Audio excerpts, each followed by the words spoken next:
Hello everyone, I am Shiva. Today I am going to explain you the fundamental words in English language which are subject, verb and object. So without using these fundamental verbs, you cannot speak or understand English language. ఇక్కడ example చూడండి. నేను జాబ్లో select అయ్యాను. ఈ సెంటెన్స్లో subject ఏంటి, verb ఏంటి, object ఏంటి మనం ఐడెంటిఫై చేద్దాం. సో ఇందాక చూసిన ఎగ్జాంపుల్ బట్టి ఇమ్మీడియట్గా సెంటెన్స్ స్టార్టింగ్లో ఏముందండి, నేను. సో నేను అనేది మనం సబ్జెక్ట్ అనుకుంటాం. వెర్బ్ అంటారా, సెలెక్ట్.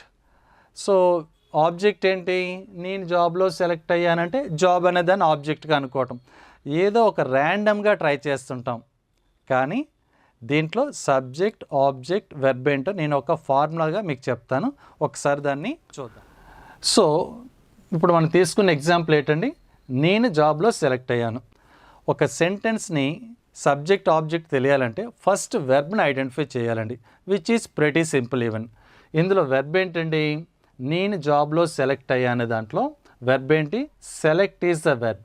వెర్బ్ అంటే ఏంటండి, a word that expresses an action state of being. అంటే ఏదైతే మనం ఒక వాక్యం గురించి మాట్లాడుతున్నామో, సెంటెన్స్ గురించి మాట్లాడుతున్నామో దాంట్లో పనిని తెలియచేసేదే వెర్బ్. సో ఇక్కడ వెర్బ్ ఏంటంటే, నేను జాబ్లో సెలెక్ట్ అయినలో select is the verb. It's very clear. Next subject. ఇది తెలుసుకోవడమే లిటిల్ బిట్ ట్రిక్కీ. సబ్జెక్ట్ అంటే ఏంటండి, in Telugu we say that సబ్జెక్ట్ని కర్త అంటాం. కర్త అంటే ఏంటండి, పనిని చేసినవాడు. ఏ పనినండి, మనం ఒక సెంటెన్స్ గురించి మాట్లాడుతున్నాం కదా, ఆ సెంటెన్స్లో ఏదైతే పని ఉందో ఆ పనిని ఎవరైతే చేశారో దానిని సబ్జెక్ట్ ఆర్ కర్త అంటాం. It's a doer of an action. So subject అనేది ఏంటంటే ద పర్సన్ అవ్వచ్చు or thing performing the action. ఏదైతే ఒక పని ఉంటుందో ఆ పనిని పెర్ఫార్మ్ చేసిన వాళ్ళని సబ్జెక్ట్ అంటున్నాం. సో ఇక్కడ వెర్బ్ ఏంటండి, ఇక్కడ రైట్. ఈ సెంటెన్స్ మరొకసారి చూద్దాం.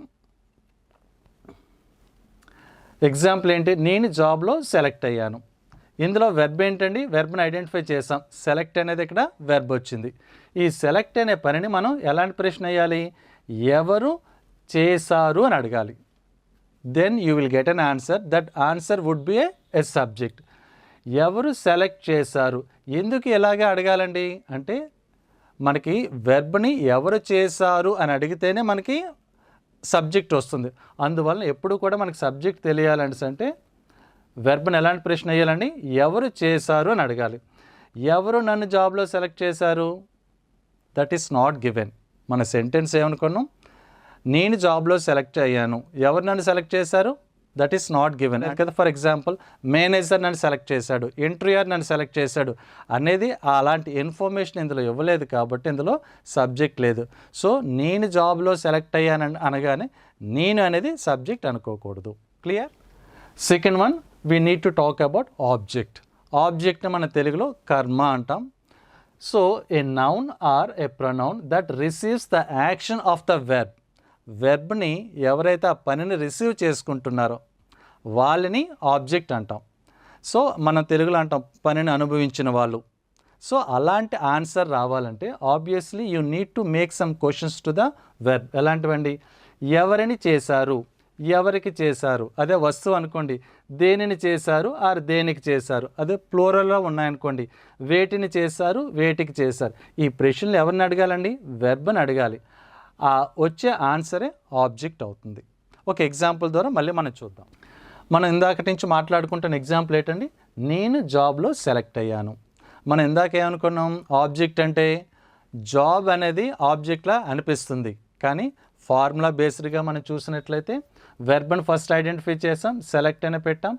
సెలెక్ట్ని ప్రశ్నలు వేయాలి. ఎలాంటి క్వశ్చన్స్ వేయాలండి, ఎవరిని సెలెక్ట్ చేశారు, ఎవరికి సెలెక్ట్ చేశారు, దేనిని సెలెక్ట్ చేశారు, దేనికి సెలెక్ట్ చేశారు, వేటిని ఆర్ వేటికి సెలెక్ట్ చేశారు. అలాంటి ప్రశ్నలు వచ్చే ఆన్సర్ ఆబ్జెక్ట్ అవుతుంది.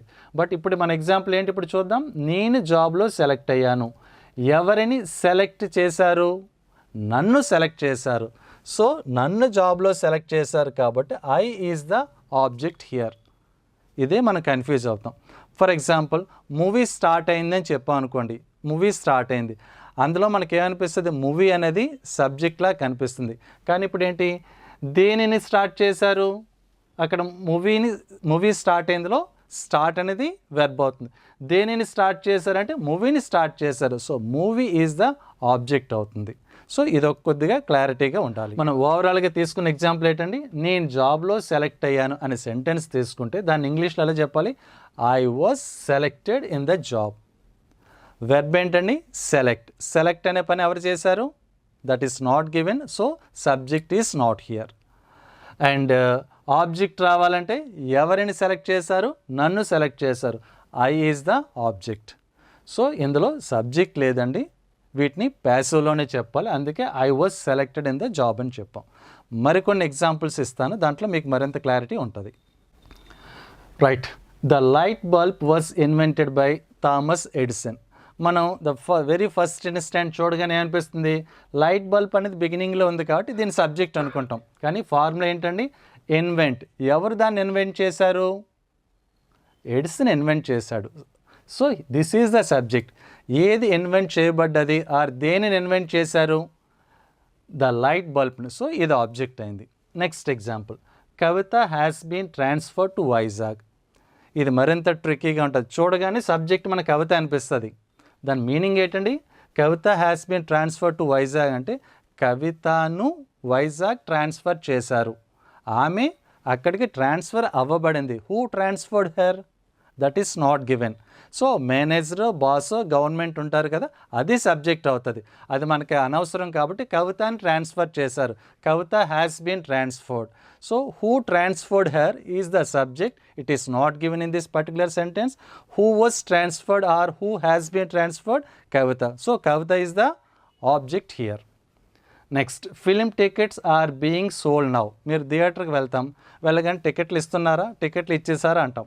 So tickets are being sold now అంటే అక్కడ అర్థం ఏంటండి, టికెట్స్ని ఇప్పుడు అమ్ముతున్నారు. వెర్బ్ ఏంటి, అమ్మటం. అమ్మటం అనే పని ఎవరు చేస్తున్నారు, someone who is in the counter. That is not required and not given here. So అది మనకు పనే లేదు. మనకేం కావాలి, టికెట్స్ ఇస్తున్నారా లేదా. ఇప్పుడు టికెట్స్ అనేది ఏంటండి, వేటిని అమ్ముతున్నారు, టికెట్స్ని అమ్ముతున్నారు. అందువల్ల టికెట్స్ అనేవి ఏంటండి, ఆబ్జెక్ట్ అవుతున్నాయి అన్నమాట. And last one is elections will be held in next month. Next మంత్లో ఎలక్షన్స్ జరుగుతాయి, ఎలక్షన్ని నిర్వహిస్తారు. ఇందులో వెర్బ్ ఏంటండి, హెల్డ్. మనకి ఫస్ట్ ఇన్స్టాంట్లో ఏమనిపిస్తుంది, దీని గురించే కదా మాట్లాడుతున్నాం, ఎలక్షన్స్ గురించే కదా. ఎలక్షన్స్ అనేదాన్ని మనం సబ్జెక్ట్ అనుకుంటాం. దేని గురించి అయితే మాట్లాడుతున్నామో అది సబ్జెక్ట్ కాదండి in terms of English grammar. So subject తెలియాలంటే ఈ పనిని ఎవరు చేస్తున్నారు, ఎవరు నిర్వహిస్తున్నారు, గవర్నమెంట్ ఆర్ సంథింగ్ అనేది ఇక్కడ రాయలేదు కదా. So subject is not here. దేనిని నిర్వహిస్తున్నారు, దేనిని కండక్ట్ చేస్తున్నారంటే ఎలక్షన్స్ని కండక్ట్ చేస్తున్నారు. సో ఎలక్షన్స్ అనేది ఏంటంటే ఇక్కడ ఆబ్జెక్ట్ అవుతుంది. అందువలన స్టార్టింగ్లో ఉన్నదాన్ని మనం సబ్జెక్ట్ అనుకోలేము, చివరిలో at the ending of the sentence ఉన్నదాన్ని ఆబ్జెక్ట్ అనుకోలేమనండి. సో ఒక క్విక్గా నేను చెప్పాలని అంటే ఒక సెంటెన్స్ అనేది definitely it is built with a verb. ఆ వెర్బ్ని ఎవరైతే చేస్తున్నారో అది సబ్జెక్ట్ అవుతుంది. ఆ వెర్బ్ని ఎవరిని చేశారు, వేటిని చేశారు, ఇలాంటి ప్రశ్నలు లేకనా then you will get an answer. The answer would be an object. Thank you very much.